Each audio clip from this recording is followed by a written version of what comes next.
जय गुरुदेव। एक जाट था। उसने विचार किया कि अपने रिश्तेदारों को दावत दिया जाए।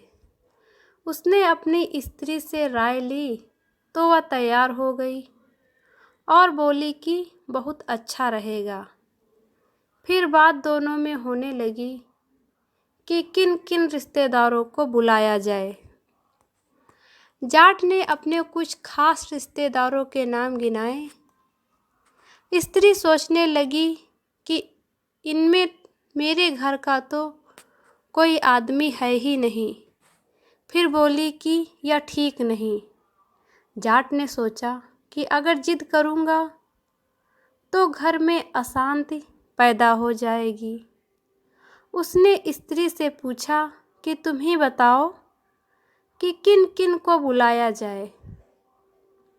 स्त्री ने कहा कि ठीक है, तुम लिस्ट बनाओ, मैं रिश्तेदारों के नाम बताती हूँ।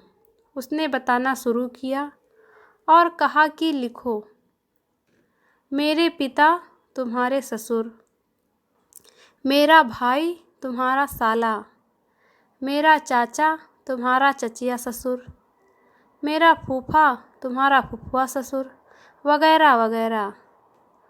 उसने जितने भी नाम बताए सभी उसके मायके से संबंधित थे।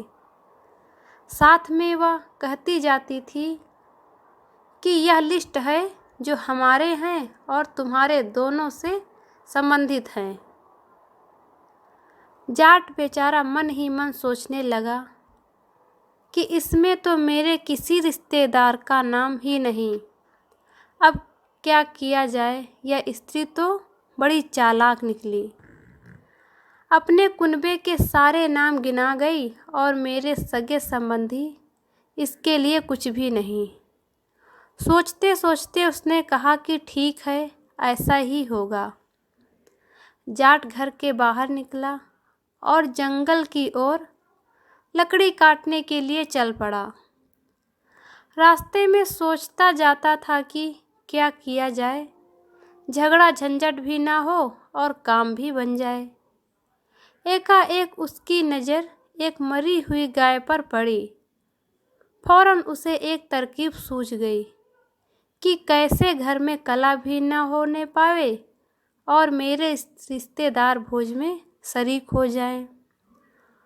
उसने गाय की पूंछ काट ली और एक कपड़े में छिपाकर घर ले आया और अपनी पत्नी से बोला कि देखो, मैं बहुत दुखी हूँ। पूंछ दिखाते हुए उसने कहा कि देखो, ये उस गाय की पूंछ है। जाट ने फिर गंभीर होकर कहा कि पाप धोने के लिए हमें भोज तो अब करना ही पड़ेगा। यह काम जल्दी हो जाए तो अच्छा रहेगा। किसी को पता भी न चलने पावे कि मुझे गौ हत्या लग गई। रिश्तेदारों की लिस्ट तो तैयार है ही, मैं आज सबको निमंत्रण भेज देता हूँ।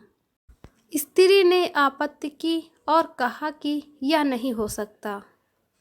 गौ हत्या की बात को छिपाकर दावत देने में क्या मेरे ही रिश्तेदार हैं जो खाएंगे? क्यों नहीं तुम अपने रिश्तेदारों को खिला देते हो? जाट ने दुखी मन से कहा कि भोज तो देना ही है, जैसा तुम मुनासिब समझो। आनन फानन में जाट बाजार से सामान लाया और उधर अपने संबंधियों को सूचना भेज दी।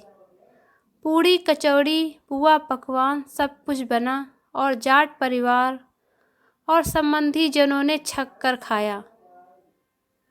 जाट की स्त्री प्रसन्न थी कि पाप का अन्न उसके मायके वाले खाने से बच गए। स्वामी जी महाराज इस कहानी को सुनाते हुए कहा कि परिवार में स्त्री पुरुष को बुद्धि से काम लेना चाहिए, जिससे कला न होने पाए और शांत भी बनी रहे। जब ऐसा होगा तभी लोक और परलोक दोनों के काम ठीक होंगे। जय गुरुदेव।